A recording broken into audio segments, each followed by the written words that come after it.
Bab 958. Orang tua bermain catur.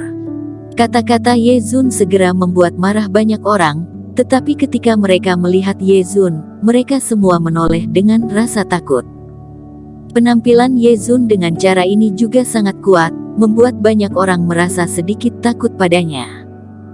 Bintang ke-10 sudah dekat. Begitu tiba di lantai ke-85, Eric Kin menarik napas dalam-dalam, merasakan kekuatan bintang-bintang. Hanya selangkah lagi dari ujung dan Eric Kin juga bisa merasakan intuisi dalam kegelapan bahwa bintang ke-10 adalah kesempurnaan. Dia juga menantikan perubahan apa yang akan terjadi setelah kesempurnaan. Melangkah ke lantai 86, ruang itu sangat kosong. Eric Kin tercengang sejenak.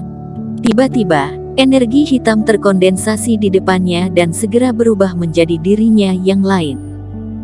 Apakah lawan aku kali ini adalah diriku sendiri? Eric Kin tersenyum sedikit, merasa cukup menarik. Keduanya dengan cepat bertarung. Eric Kin terkejut saat mengetahui bahwa pihak lain dapat melakukan semua metode yang dia gunakan, begitu juga dengan sebaliknya. Pertarungan ini seperti bertarung dengan tangan kiri dan tangan kanan. Apakah ini taktik ilusi?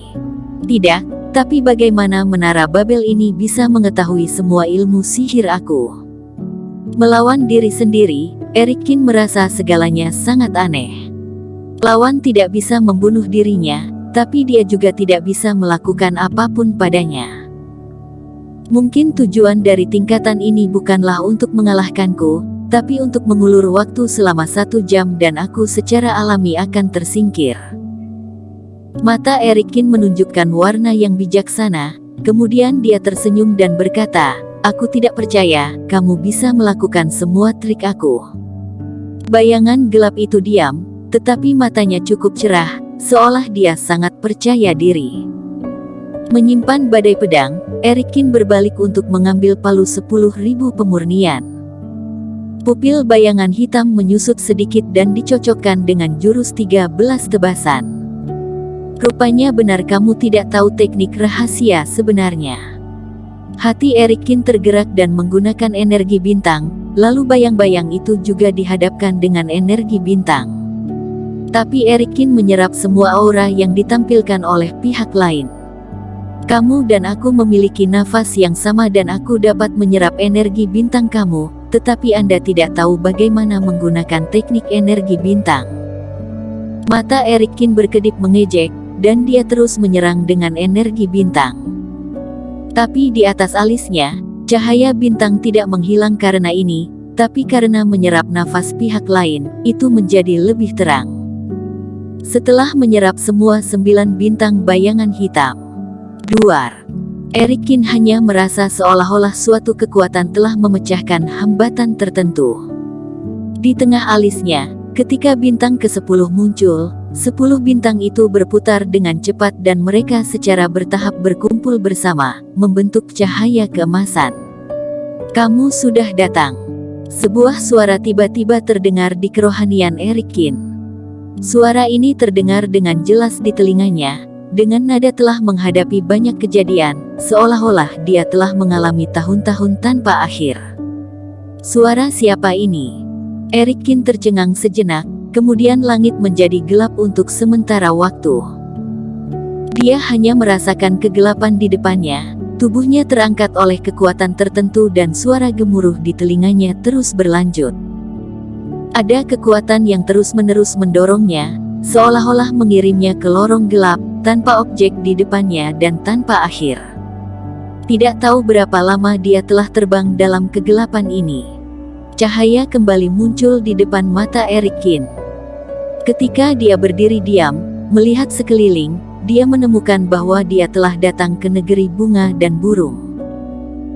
Area ini tidak luas, ruangannya penuh dengan reiki, menampilkan warna-warni yang indah, dikelilingi kupu-kupu yang berterbangan, burung-burung bersuara, segala jenis bunga dan tumbuhan bermekaran penuh, serta pemandangan yang indah. Eric Kin sedikit tertegun dan berjalan perlahan ke dalamnya. Kemudian dia melihat bahwa di tengah-tengah ruangan, seorang lelaki tua sedang duduk di belakang meja batu.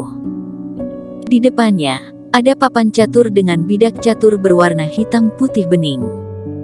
Tapi di depan orang tua itu, tidak ada orang yang bertanding dengannya. Orang tua itu mengenakan jubah yang aneh dan luas, satu sisi hitam seperti tinta, sisi lain seputih salju dan rambutnya juga setengah hitam dan setengah putih. "Kamu sudah datang." Orang tua itu mengangkat kepalanya dan menatap Erikin sambil tersenyum. Tubuh Erikin sedikit tertegun. Suara ini adalah suara yang bergema melalui pengetahuannya sendiri tentang laut pada sebelumnya. "Aku tahu kamu memiliki banyak keraguan sekarang, tetapi tidak perlu dikatakan, karena aku juga tidak akan menjawab." Orang tua itu memandang Erikin dan berkata, "Pada awalnya kamu tidak memenuhi syarat untuk berada di sini, tetapi darah kamu membuat aku ingin melihatmu." "Darahku?" Hati Erikin terguncang. "Maksudmu ayahku?" Orang tua itu tersenyum dan menggelengkan kepalanya tanpa menjawab. Dia melanjutkan, "Kamu bahkan bisa mengerti kemampuan menelan itu. Ini kesempatanmu, tapi kesempatan terbesarmu adalah nafas ini." Orang tua itu mengulurkan tangannya dan mengaitkan alis Erikin dan kecemerlangan 10 bintang jatuh ke tangannya. Hal ini membuat Erikin kembali terkejut. Dia merasa tidak ada energi bintang yang terkumpul di dalam tubuhnya saat ini. Siapakah orang tua ini? Satu jari dapat mencabut seluruh kekuatannya. Bagaimana bisa begini? Kultivasi seperti apa ini? "Senior, kamu bilang peluang terbesarku adalah energi bintang." Erikin berkata dengan berani, "Bolehkah aku tahu apa nama sebenarnya dari benda ini?"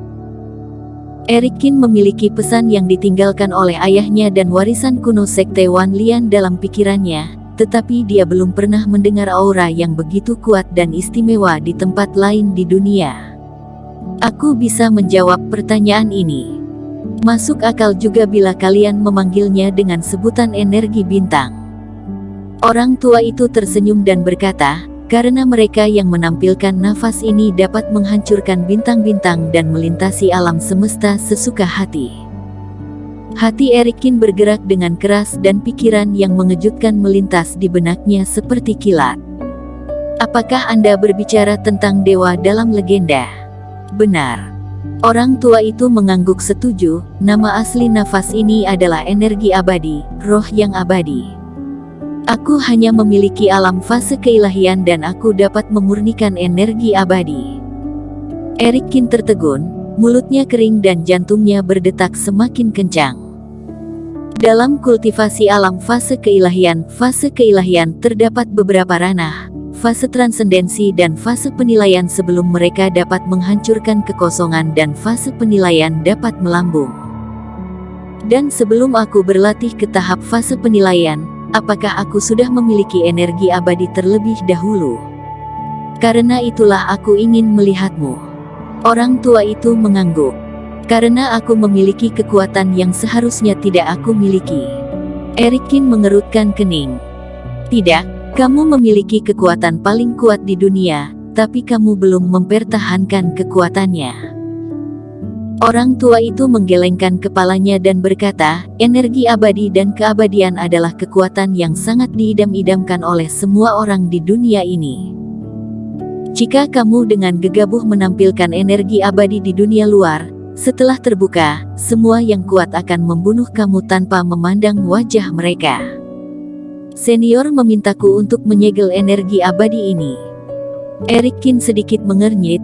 Jika ini masalahnya, keuntungan dari perjalanannya dapat dikatakan telah berkurang lebih dari setengah. "Tidak, kamu perlu tumbuh lebih cepat. Selama kamu bisa mencapai puncak, bahkan jika seseorang menginginkan kekuatanmu, lalu apa? Bintang saja bisa dihancurkan, apalagi beberapa ekor semut. Seperti aku juga mempunyai energi abadi, apakah Sekte Wen Dao berani datang merebutnya?" Orang tua itu tampak bangga, seluruh tubuhnya terpancar energi abadi yang menunjukkan kekuatan yang besar. Erikin menarik napas dalam-dalam, jantungnya melonjak dengan keinginan yang tak terbatas. Dia ingin menyembunyikan rahasia Sekte Wan Lian, dia tidak dapat dengan mudah membeberkan kemampuan pemurnian tubuh manusia, termasuk energi abadi. Dia harus mencari alasan untuk menipu Di Marto Zhao dan yang lainnya. Semua ini karena dia tidak cukup kuat untuk melindungi rahasianya. Jika ada kultivasi seperti orang tua ini, meskipun sekte Wen Dao atau keluarga Dong bekerja sama untuk mengepungnya, apa yang perlu dia takuti? Bersambung. Terima kasih telah menonton video ini sampai akhir. Jangan lupa subscribe dan nantikan kisah episode selanjutnya hanya di Novel Story. Salam.